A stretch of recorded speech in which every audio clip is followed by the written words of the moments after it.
good afternoon, good morning, or good evening, wherever you seem to think you are. It is time to come together in this moment now, recalling that the only time that is this now moment. There is nothing else. In the now, that is all that is. So let go of all thoughts of the past, all future predictions, and center into this moment now. And be. So, we are here, and you are as well. So all along, we have been talking about your awakening. And what we have been telling you is your awakening is remembering that you are a mind and not a body. Meaning you go from mindlessness, which is thinking you're a body, to mindfulness, which is remembrance of your true identity, you see. Your true identity being one with your Creator, your source, who is God and who is love. You were created as love, by love, and you remain as such for all time. In fact, eternity. For the only time that is now, and now is eternal, you see. So, breathe into that. So today, we are here to remind you once again of who and what you are, and reminding you that forgiveness is necessary all the time. Maybe you forgot, you got distracted with the world, the dream, and you feel a little lost, so to speak, or you feel like you've missed out on some things. Well, guess what? Like we said, the only time that is now. And so as you are now, you are exactly where you are meant to be. You have never left your source in truth, but you thought that you did. And that is the tiny mad idea and the dream. So you think that you are separate. You think separation is real. Separation is the illusion, you see. There is no separation. It's just a thought. You can always change your mind, you see. So, we want you to go forward in love and in gentleness, remembering kindness in your mind, remembering that all minds are joined. So, how you think of another is how you think of yourself in truth, and ultimately how you think of God. So, you want to move beyond the dream. You want to wake up from the dream. You want to remember who you are. Well, you are one. You are love. You are peace. And what we've been teaching you, and this teaching is ongoing because it's something to practice day in and day out, is going from conflict to peace. So you always have a choice. You have to remember that your mind was split the moment you believed the thought that you could separate from God. So that's the tiny mad idea once again. And in that, you just were so appalled by that thought that you had to project the feelings of guilt that arose from this out, and that's what made the world, you see. So I didn't do anything. It's all out there. Does this make sense to everyone? I can't even handle looking at it. It's so horrendous, or it's so terrible. I have to project it out. I can't take this. I can't hold it within. So I'm going to make up stories about everyone. I'm going to accuse someone of doing something to me, forgetting that I'm only doing this to myself, you see. And then, from there, the story goes on, you see. So, I am doing this unto myself. That's something to remember whenever you feel triggered, whenever you feel like someone has attacked you, verbally, mentally, even physically. You have to remember, in mind, I am doing this to myself, meaning I have chosen the thought system of pain or the thought system of attack, which comes from the wrong mind, which is the ego mind, you see. Where you want to return is to your right mind, which is the mind of peace, the mind of love, the mind of truth. So, and as always, we can go on, and we could do a whole session of just this, because that's what we would do. But we are aware that there are questions, and we can even tackle these same teachings, because that's all we have is our teachings to give within these questions. So we are ready.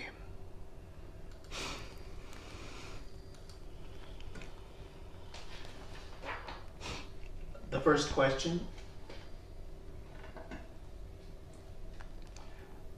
The first question is from Sanaz. I have patients who struggle with severe bipolar, borderline, and multiple personality disorders, where they continue to cause and believe in agonizing suffering for their self and other people's selves. What causes these painful disorders? How can they be helped? Can you teach me how to heal people as you do? Very good.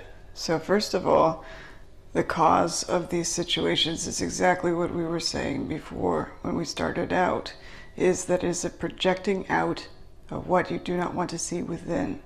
Remember, everything you perceive or see is but the contents of your own mind. So what you have within is projected out. Does this make sense? Yes. Okay, very good. So what you want to do with your patients is to be loving and kind and just go with the flow and work with them in such a way that is not startling or frightening in any way, but you gently walk with them through their miscreations. Not to make them real, but to get to a point where you can help them release the thought. Does this make sense? Yes. So, does that answer your first part of your question? With the gentleness, not to frighten them. Could you explain that a little bit more? All right. Well, you don't want to tell them what you're seeing is not there. Let's say someone is having an episode and they're fully in the belief that what they are perceiving is true and real. You want to say, you don't want to say, that's not true, that's ridiculous. You see, that's not gentle. What you want to do is, I understand that you believe what you are seeing, but let me help you see a different way. Let's look together on what you think you see, and I want to help you see that there really is nothing there. And you don't do it in such a way of, oh, it's all going to disappear, but that I want to show you that you can be loving. Does this make sense? Yes. And that's just being a gentle way of working with them. So you don't say, you're crazy, what you think you see isn't there. Remember this too, everybody's crazy, including you, because you think that you're seeing something when there's nothing. There's nothing here. Everything that you see and perceive here is an hallucination. So with that, you are the same. It's just that there are some who believe in even greater, or seemingly greater, illusions than what you would think. But it's still the same thing. So you really want to have the compassion and the love, and just, like we were saying, gently walk them through their fears and their projections by just flowing with them in such a way that can loosen the hold of what they think they're seeing. Does this make sense? Yes. Wonderful. Thank you. You're welcome. And as far as healing, it takes a great amount of, actually, not just a great amount of, but a true knowing, with a capital K, knowing of what is true and what is real, so that you can look upon another and not believe what you are seeing if it is false. Does this make sense? Yes. And so what you do, and this does take a lot of practice, we're going to say it like this, how you can do this is to change your mind about what you're looking at. So there is no longer a judgment or someone who is judging, but you see only truth. This is an illusion, and this is either an expression of love or a call for love.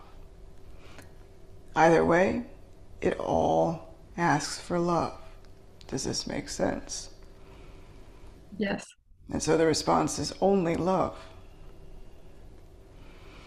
So, and it was the healing of the mind that you really want. So, does this answer your question? So if I'm looking and recognizing it's not the truth, and then there's a silence of, is there something to do next? Nope, not at all. There's nothing to do, because there is not a doing in, we'll just say, the presence. In your Christ mind, in who you really are, there's not a doing that comes from this. The doing is always to do with the body. The body does, or seems to do, but the mind simply is. Does this make sense? Yes. Is there an intent for healing? You can have an intent, that would be good, obviously, to get out of the way and allow love to flow through you in any way that it deems necessary. So it will just come through you, and it will be a gentleness, and you will not tire from it either. You can always tell when your ego has gotten involved, when you suddenly become exhausted. Does this make sense? Yes. So then again you say, okay, I must have taken a wrong turn. Well, I can change my mind right now and turn back to the teacher of peace, who I really want to listen to, and let that guide my way rather than trying to figure things out. So trying to figure things out will always tire you out, you see. But when you let it just flow, it simply flows. Does this make sense? Yes. Thank you. You're very welcome. Thank you. So now, as a second question, there's a lot of information about intimacy, and people can actually reach enlightenment through intimate practices. However, there are also thoughts about masturbation being depleting of energy. Can we get clarification on this? Is this a question appropriate to ask? Well, we are going to tell you one thing and one thing only, that there are a multitude of interpretations of enlightenment and interpretations of awakening, and you can choose any of them that you resonate with. So we're not going to talk about any other practices or processes outside of what we teach. We teach that you are beyond the body. All of that which you just said has to do with the body. And so what we will tell you is to move beyond the body, let the thought go, and simply realize that you are that which you are asking for. And that does not require a body. Does this make sense? Yes. Wonderful. So that's what we have to say about that. Thank you. Thank you.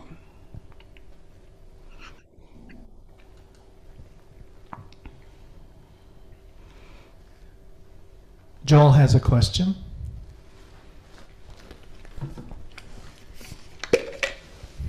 Can you help me understand what you told me at a recent ACIM meeting?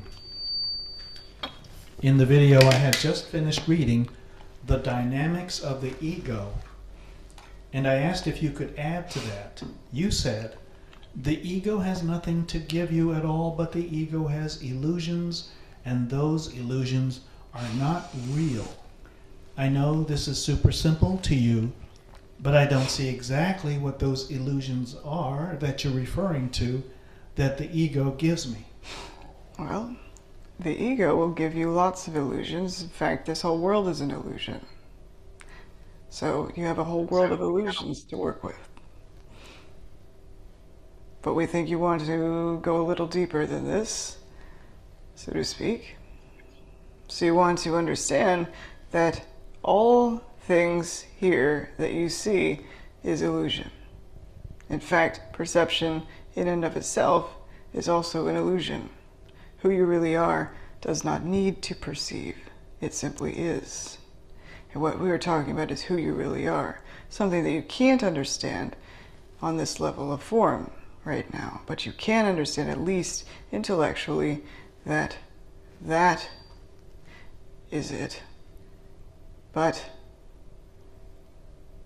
you can look at your illusions. The illusions are also, if you want to go on this level, which is where we are working with you, which is how we reach you, within the context of your own life, you see. So you, throughout your day, you have certain experiences, and your illusions aren't just only what you see with your physical eyes, but how you react to things, you see. So it's a reaction to someone seemingly outside of you doing something to you. And this you can change. I can see peace instead of this. I can see this differently. Does this make sense? Yes. And we know that you have another question that you wanted to talk about. Yes, Second please. question. This morning I went to the gym. Far across the room is a man exercising without a shirt on, which is against the rules and violates the contract. This really bothered me, and I wondered, how can I be bothered by a man not doing anything to me? Would the fact that I am being bothered by this man be part of the illusion of the ego that you speak of when you said the ego has nothing to give but illusions? Yes, indeed. That's exactly what we're talking about. We want to tell you, here's what the ego is telling you, that you are bothered by this man who's not wearing a shirt when you know the rules say that you have to wear a shirt, and that to the ego is an attack, you see. So anything can be an attack from the ego's point of view, you see. So it's no wonder that you would feel that way, as you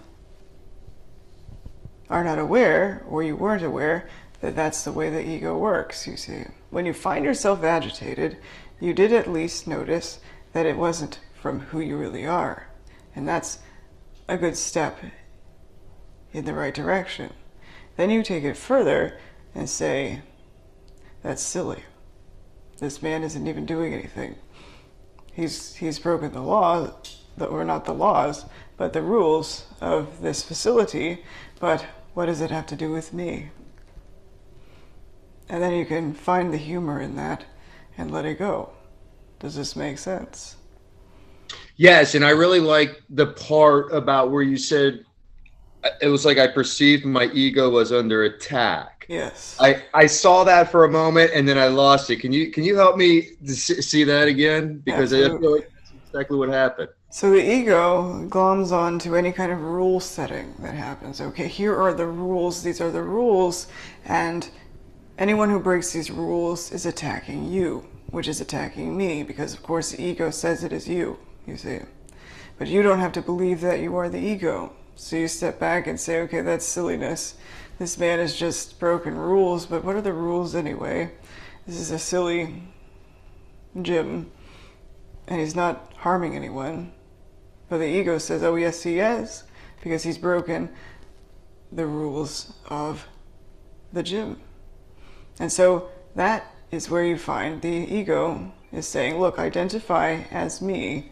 Identify as the one who has to control this environment, and then you can become as perturbed as I am, you see. Does this make sense? There it is. Yes, thank you. You're welcome. Thank you. So you always know when you have believed the ego's lies, and that you have also chosen to identify with the ego when you feel agitation in any way, or you feel, let's see, disturbed in any way by things outside of you. Now you can take it back to your mind and say, there is nothing happening outside of me. It's happening because of me. Not necessarily the behaviors that people are doing or what things are happening, but how you are reacting with whatever you're looking at or whatever you are experiencing, you see. And that you can always change. Okay, well, I was listening to the wrong mind. Well, I can do myself and the entire universe a service by changing my mind. I'm going to choose the mind of peace instead and shake this off and not take it seriously.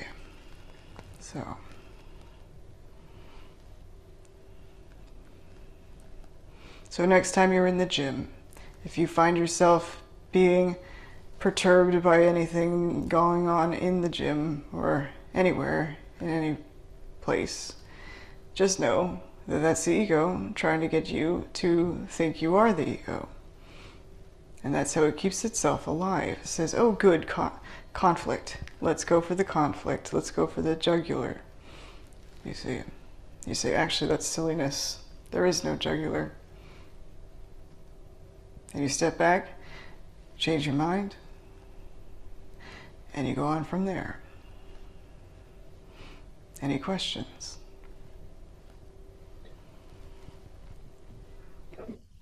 No, but thank you so much. I You're really welcome. appreciate it.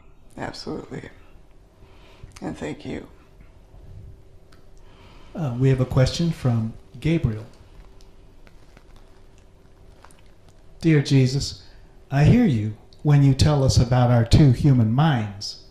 It's very hard for me to understand how I have methodically created my movie about all this.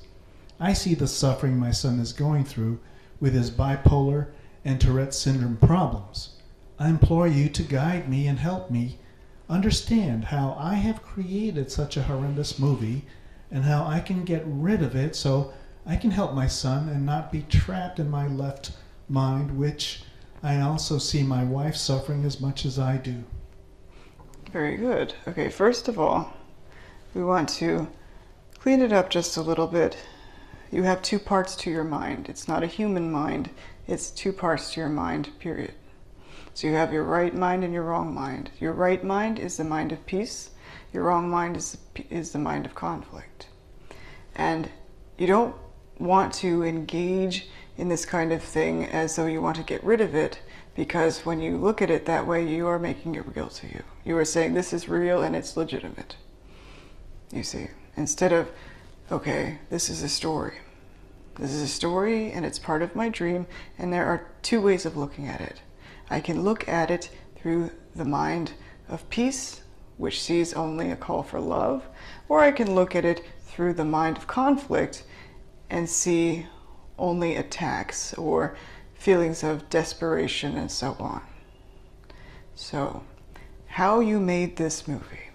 Remember at the beginning of this session, we talked about how you really believed you had cut yourself off from the source of all that is, the source of love, and you told yourself stories that you are guilty of doing something so awful that you have to project it out and then fall asleep. Actually, this is part of falling asleep, and believe the story of your projections. You see that it isn't from you, it's outside of you. Meaning, this is going from being a mind to being mindless, saying, oh, it is all out there, this screen is real. Remember this, what you perceive and see is on the screen of your awareness. Let's say there is no screen, because there is no screen in truth. But here you believe there's a screen and figures seem to come and go as if by magic here. They appear, they disappear, they enter your life, they exit your life. That's what it seems. But that is only seeming. This is illusion, you see. And so this is something to remember, that this is what you made. You didn't create anything, but you made it. And so it's a made-up story that doesn't really exist, you see. And another part of that we wanted to talk about was that you are not alone in making the world. You are not alone in making the world. You made the world with everyone you seem to see here and now, you see. And so that's what makes it so believable. All of you believe, okay, this is reality, this is solid, you are a body, you breathe air and all of that, you'll die if you stop breathing and all of that. You believe these things because there is an agreement among everyone here, you see. But you don't have to really believe that that is the reality of truth, you see. That that's not the real reality, that's not who you are. It's a dream, it's made up. You have agreements with some, like we'll take your son for example. You said he has Tourette's and he is also bipolar. Okay, well, that is not by chance. This was something that was scripted out ahead of time and is part of your script of your dream. Okay, and like we said, you have two ways of looking at this. That means you have, remember how we said you have a split mind? That's which mind are you going to look at it with? Are you going to look at it from the mind of peace, which is your right mind, which will see only a call for love, and a call for gentleness, a call for kindness, or are you going to be upset? Which would be that you are not upset for the reason that you think, but you are upset for your own interpretation, you see. This is what you get upset about, not the things that seem to be happening around you, not because of what someone else is doing or anything like that. It's because of your own interpretation of what you are perceiving, which again has to do with which mind you're working with. Does this make sense? Yes. Wonderful. So there's a second part. we wanted to know if there is anything else for you about what we just said. I heard partial conversation because my internet broke down. But my question right now is, it's my wife is going through the same thing as I am, and it hurts seeing suffering. And is that part of my own imagination as well? It's part of your classroom. It's easier to feel it like that, okay? Her upset is a part of my classroom as well, because obviously I feel a little triggered by her upset, you see, which means that together you have an upset. But you can change your mind about it, and you don't even need her to be on board with the change, but you can change your mind and say, I choose to see peace instead of this. I choose to see this as a call for love rather than a call for anything else. This is simply a mistake, and all mistakes can be corrected. But the way that they are corrected is through gentleness, kindness, and acceptance. So that's another big thing, acceptance. Accepting what is. When you argue with what is, it always leads to loss of peace.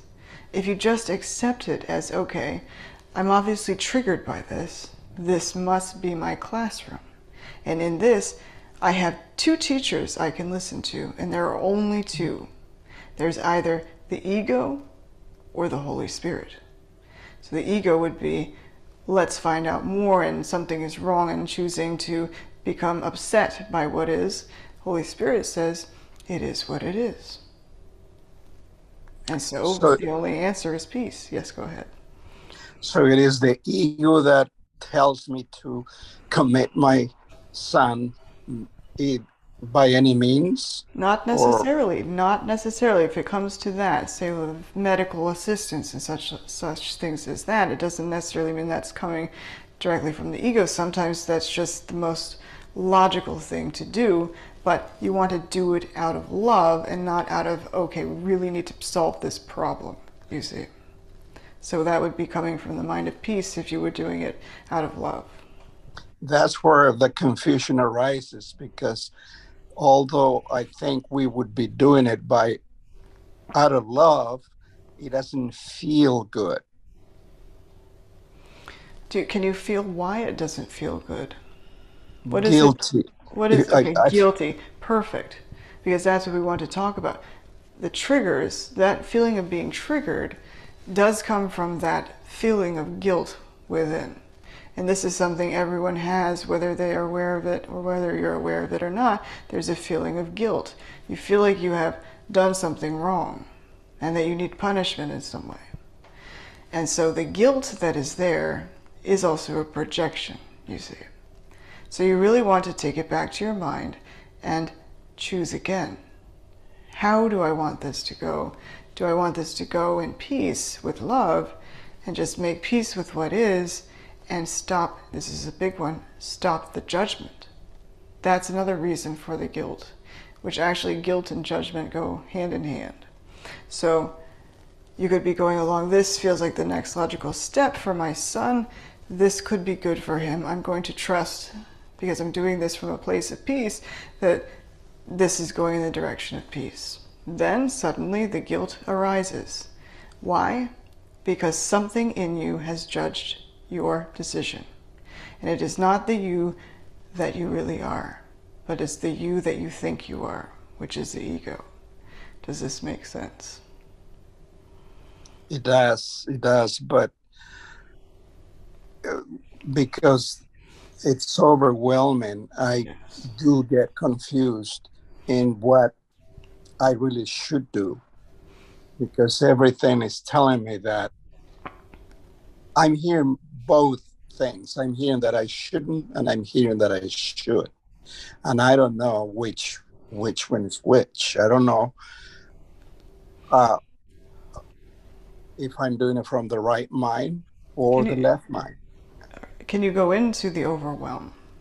You see, so the overwhelmment comes over you, and rather than fighting the overwhelmment, what is beneath the overwhelm? What is really there? So I'm not going to try to figure out which answer is the right one to take. I'm not going to choose right now what the best steps to take is. What is the overwhelmment? What is there? Does this make sense? Yes, and that's where I feel lost, Okay. because I cannot make up my mind. And see, that then, that mind that can't be made up is the wrong mind. Uh, uh, so it has to feel good, and the message will come in as a soothing feeling rather than guilt or some bad feeling. Right. But that's not necessarily going to be the first feeling you're going to get, even if it is something beneficial that you are taking action about, you see. So just know that those feelings of guilt, those feelings of overwhelm are coming from the wrong-minded thought system, you see. And in that, you put some distance between who you really are and the situation. So the way to reach the answer is to let go of the situation altogether, meaning you stop trying to figure out what the best thing to do is, you see. Because you've been trying to figure out what the best thing to do is, it's telling your mind that there are more than one ways to go about this, and you don't know which one is right, and you're confused and you don't know what to do, so you're telling your mind that you are not in charge. Does this make sense?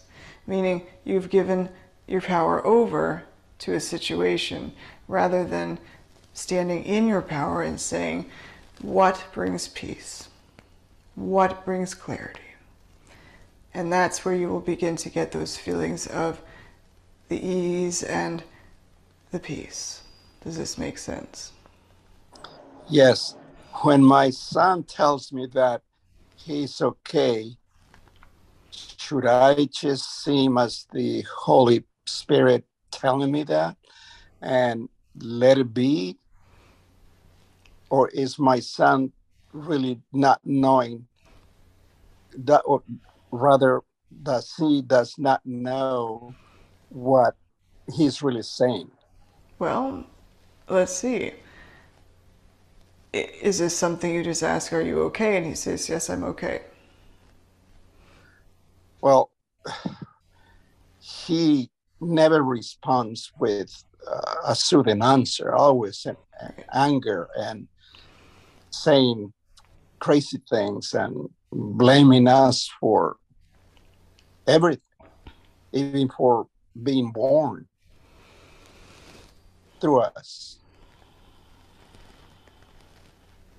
That's why I'm so confused. What what do I do? Am I judging, or do I just Well, give it to the Holy Spirit and listen to him through that mind, or when you is he? listen to him through that mind, you say, okay, this is a call for love, so that when he does attack, when he does come at you with anger, let's say, you don't feel it. You don't feel the anger. What you see is confusion. What you see is fear. What you see is a call for love. And what that is asking for is you to step back and not go at him with anything but that peace of mind, with that, I'm going to, you don't have to say this out loud, I'm going to accept you as you are. You seem to be in a state right now. And I understand that's part of your conditions. I don't know what your plan was when you decided to come into this dream. But this is part of your script. And my part of the script is to be that one who will stand in the truth and see only love for you when you can't see it, you see. And so rather than arguing with you or feeling like I have to do something about anything, I just step back and be the peace that is, you see. So that's what takes the judgment out. You're no longer judging. You are just in acceptance, you see. Does this make sense? Yes. Would I be right in thinking that he's creating his own movie, or is He his movie is. my own movie? No, he's definitely making his own story and making his own movie. He's the one who made up his own script there, you see. He said, I'm going to go forward and I'm going to have this, and this situation in my experience for my own purpose of atonement, which I may or may not wake up and realize, but I'm going to come to this family because together we're going to see beyond this, you see. And this might not happen in such a way that you will see that even in your lifetime, but what you can do is begin to hold that now. Does this make sense? Yes, it does. However, I feel such a pain by foreseeing that if I let it be and he totally goes crazy and he stays crazy for the rest of his life, it would be just unbearable for me. Then this is the thing to do. Get whatever help you can for him, and just know that you're doing it from a mind of peace. You see, it's not so that you can fix him, but it's because it's the most loving thing to do, you see. Does this make sense? And remember that all minds are joined, so as you give peace to him in whatever form is necessary, then you're also giving peace to yourself and to all, you see. So what you want to do is the most loving thing. So if you perceive, okay, this seems to be calling for some help in the world. There are a multitude of ways to deal with this in the world. So because at this point and in this situation, I'm only believing the level of form, I'm going to move forward in that way, but I'm going to do it from a mind of peace, like we were saying, and because it is the most loving thing to do. Does this make sense? Yes. So, like we were saying, do whatever you feel is necessary, meaning if it's something, and we'll just say that it feels to us like that might give you some feeling of peace yourself, to see about getting some help for him.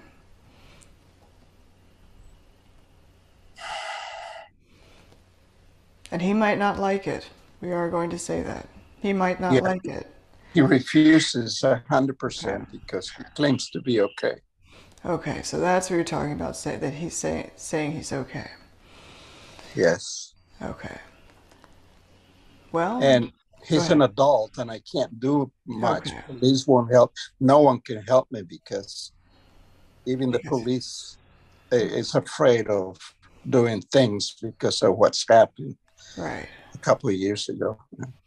So at this moment, I don't know what to do because no one can help me. And the only way that I would be able to help him is if somehow I force him to go through any means possible. But again, I don't want to do that because if he claims that he's fine, then he's going to be fine eventually. Yes, because he believes he's fine, or he's telling you that he's fine. He doesn't want your help. The actual most loving thing for you to do in that situation is to not try to make him do anything, because that's the worst thing you could do. Is, well, I have a better idea for you, son. You need to do this. He would fight against you. So what you want to do is, I love you, son. I love you, son. I love you, son. And I trust that you know yourself, and that you can find it in yourself to be at peace, you see. And so in that way, you're not arguing with him. And you're not judging him either. Yeah, when I say that to him, he calls me names and doesn't believe me or anything like that. But what I'll do, I just won't deviate from the Holy Spirit, and you know, it's a good. Perhaps he's just bringing me in, you know, to learn how to love myself. You know, Yeah. I also see it that way. That's a beautiful way to see it. Yeah. Been my gift.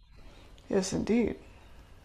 And even these things we're telling you, you don't have to say out loud to him, but you can be thinking those loving thoughts to him, you see. So it doesn't have to be something verbal. It's just, okay, he might be having an episode, but I'm just still going to say, I can see peace instead of this. I'm going to love instead of judge, you see, and just let it play out. So, and just know that if you say things to him, you're pretty sure what kind of response you're going to get, so you won't be taken aback when you get those kinds of responses from him. But just know that that's not coming from who he really is. It's coming from the self that he thinks he is, you see.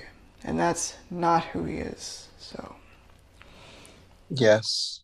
wonderful. Thank you. Thank you. Okay. Thank you. All right. Jenny has a question. I have a very strong bond of attachment to some close family members, my spouse and pets, which makes me really fear losing them. I'm going through a process of loosening my grip, but it's taking a lot of courage to let go. I'm training myself to listen to my mind of peace each time the ego shouts loudly. Do you have any tips for me in regard to this, please? Your teachings have really helped me thus far. Thank you so much for your help. And you're welcome. And we're glad to hear that it's working for you and you're doing the practice. You were saying that you're afraid of losing your loved ones. That's believing that your loved ones are the forms in your life, you see. You're afraid that you will lose them, and that fear comes from actually the ego mind. Does this make sense? Yes. Okay, so whenever you have that fear, just at least recognize, okay, that's coming from my ego. We are eternal. So I can't actually lose anyone, but I am at peace with the fact that figures come and go. You see, bodies die, spirit does not. And so eventually, people are going to pass away and move on, not in form, but the form will drop, and that will be set aside. The spirit is eternal. Does this make sense? Yeah. And so whenever that fear arises, just say, okay, that's the ego trying to get me to believe in bodies being the truth rather than spirit. And I want to believe that spirit is truth, so I'm going to go in the direction of spirit and lighten up, like you were saying. You want to loosen the hold. And so you choose peace of mind. And so you choose to remember that this is a silly idea to think that I could lose anyone. I can't lose anyone. We are one. Does this make sense? Yes. I think the issue is I suppose it's just training myself to, because for years I've listened to the mind of conflict because that's all I've ever known. Yes. So it's just trying to get used to listening to the mind of peace. Exactly. Which is a completely different energy to the mind of conflict. So it's just that training of listening to peace, and actually that peace is just silence. So it's just trying to get used to that. That's exactly right. Training. That's yeah. exactly right, because you're just so accustomed, this is not just you, but everyone is so accustomed to that conflict, and it's that conflict is the ego's food. So it looks to prey on conflict anywhere and everywhere.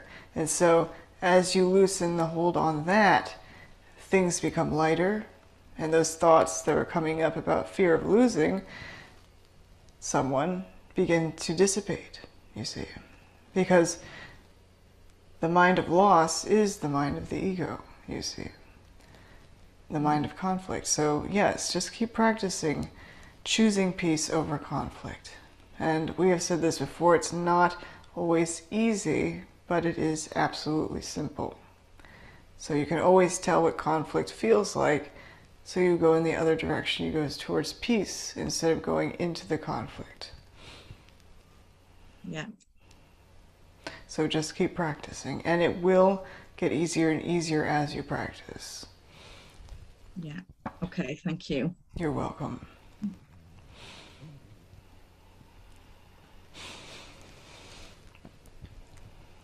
Corey has a question.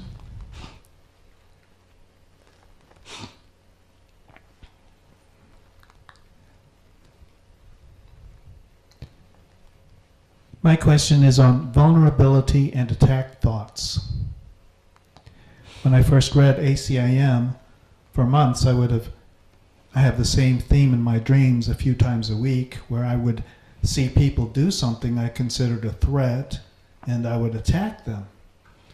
I finally understood these dreams were showing me about myself, my identification with the body, and feeling vulnerable. It's been 2 years since those dreams, and they started again, but now the situations are more about myself instead of others. When I first read about the attack thoughts in ACIM, I wept. Finally, I have a context for the worst part of my thinking, a new perspective of myself, and an opportunity for real change. What advice can you give to us about this journey from vulnerability to the realized Christ? So, it's the same thing that we've been telling everyone all along, which is to choose peace over conflict moment by moment, every time that you can. It's also a process of practicing being aware, you see, and being mindful rather than mindless. And this also is the necessary forgiveness if you find that you have gone back into mindlessness. So rather than attacking yourself, you say, okay, I made that mistake again. Well, all I can do is forgive myself. And remember, there is no other in truth. You are all one, and so minds are joined. if you're attacking yourself, then you're attacking everyone. If you're attacking someone else, you're attacking yourself. Does this make sense? Yes. So what you want to do is know that attack thoughts are never a good thing, never called for. You see, there's always a different way of looking at this. There's always an ability to choose peace over conflict, or to choose forgiveness over blame. And so you want to gently walk yourself through these things, not pulling yourself along, but gently walking with. Does this make sense? It does. Very good. Thank you. You're welcome. You're absolutely welcome. So, Brandon has a question. My question is about healing and magic. Why do certain things seem to aid the healing of the body, regardless of who or where they are? And are these medicines symbolic of a healing mind, or an ego tool to make the world bearable so as to keep us looking for answers through science? Thank you first for everything, and any light you could shed on this topic would be a great help. Thank you infinitely. thank you as well. So, magic. Well, first of all, what we're going to tell you is don't take the magic seriously. We're sure that you were thinking the same. But don't take it seriously. It's when you take magic seriously that you make it real to you, and then the ego says it's a sin and it's a problem. And yeah, it is something that alleviates your symptoms on the level of form. But that's not a problem. That's not a big deal. It's not something to look at and judge. It just is what it is. And like you were saying, some things seem to work for everyone, no matter where they are. Well, that's one of those agreed upon situations. See, does this make sense? Yes, it does. Thank you. You're welcome. And what was the other part to that question? Are these medicines symbolic of a healing mind? We'll say that they're not symbolic of a healing mind, because anything that has to do with alleviating symptoms on the physical level doesn't have to do with the mind, but how you look at it is really where the mind healing is. So it's not, okay, this magic seems to really help this symptom and so on. That's not to do with healing of the mind, but I can look at it differently. Does this make sense? Yeah, that makes sense. I just, what I needed was I guess the things that seem to work as an agreement. It's like an agreement that we all have, and that's the reason that they would seem to work. Is that right? Okay. Exactly. Yes. Yes. Thank you. So does that answer your question? Thank you. Yes. You're welcome. Yes, it does. Anna has a question. Dear Jesus, your book, A Course in Miracles, came to me in my hour of need, and I had been blessed. I was able to release my pain to the Holy Spirit in the true forgiveness process. My heart then went to my brothers and sisters who have made their transition, feeling resentment, bitterness, or hatred towards each other. I know they are welcome in heaven, but what if they don't understand even then how they can truly forgive themselves or the people who they think hurt them while on earth? Do you have a course with them as well? Well, the thing is that the moment that you are done with the illusion, you're done with the illusion. So let's say they didn't learn forgiveness or true forgiveness here. The mind is infinite, and there are infinite places, so to speak. We'll just call them places. There is no real place, but there are infinite ways in which you can learn forgiveness. You don't have to do it here. It's just that here it is the most exponential growth. We'll say that. Does this make sense? And it It's okay if you didn't learn it while you seem to be here, because like we said, the mind keeps going on. The mind is eternal, so it will continue to go on for however long it needs to go on in the direction to learn forgiveness, and it will learn forgiveness, you see, in whatever ways that it ends up learning. So you don't have to worry about your brothers and sisters who have transitioned and whether or not they learned their forgiveness lessons while they were here. They either have learned it or they will learn it. But remember that forgiveness is love, and so with love, there is only love. Does this make sense?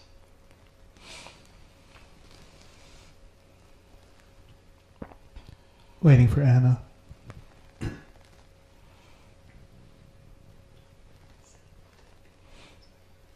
Anna, you can type in your question if you want. Yes, your answer. You can type in your answer if you'd like to.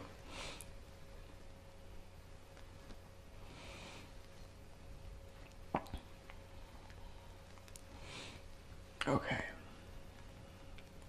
All right. So Well, then does it make sense to everyone else so far, what we were saying? Very good. okay, so the answer is that they have to find love. Well, they don't find love, they remember that they are love. And once you transition, you remember that you are love, but you might think that you needed to learn something more, so the mind keeps going on, you see. Does this make sense?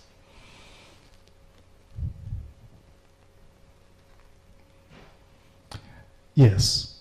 Wonderful. And does this answer your question? Yes, thank you. You're welcome, and thank you. Okay, this last question is for Philip. Philip asks, Helen Schuckman had a great deal of difficulty applying the principles of ACIM to her life. Has Erin been more successful in applying them to her life? If so, A, how has she done it? And B, how do the lessons she learned from Helen's difficulties apply to our lives?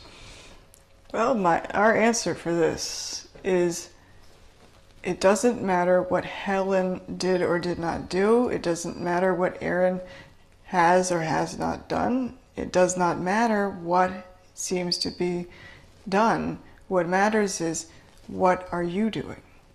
Does this make sense? What steps are you taking? Because it has to do with you, not with others. We're just saying it in this way so that you realize when the mind is wondering about that which seems to be outside of itself, go back to the source and say, it's my mind that needs the healing. And so I will look within rather than look outside. Does this make sense? Yes, but I don't think it fully answers my question. So your question had to do with Helen and how she did it. Well, she did do the practices while she was in form. She didn't complete her forgiveness entirely, but that didn't mean that her service wasn't done here. Does this make sense? Well, I think her service was tremendous, obviously. Absolutely, yes. We wouldn't be here if it wasn't for Helen or Helen and Bill. Yes, indeed. What about the part about Erin? That part of the question. Well, like we were saying, it doesn't matter what Erin is doing. It matters what you are doing now. It matters what your process is and how you are putting the practices into your life. Does this make sense? Well, for the most part, I am putting the practices into my life successfully, but I was curious regarding that question. And that curiosity we want to tell you is the ego mind. Does this make sense? The ego mind says, forget about what you're doing, what are they doing, you see? Which puts in separation. No one is separate. Does this make sense? Yes. So as you are practicing, all minds are practicing. But it's when you think the separating thoughts that they must be doing something else that you say that our minds are not joined. You see. Well, I hope my mind is joined with yours. It is. It is when you choose for it to be joined, you see. And that's the choosing of peace over conflict, love over fear, and so on. When you're engaging in the practices, our minds are joined. And in fact, our minds are always joined. It's just your recognition of this is not always there, you see. But it is there more so when you are participating in the practices. So.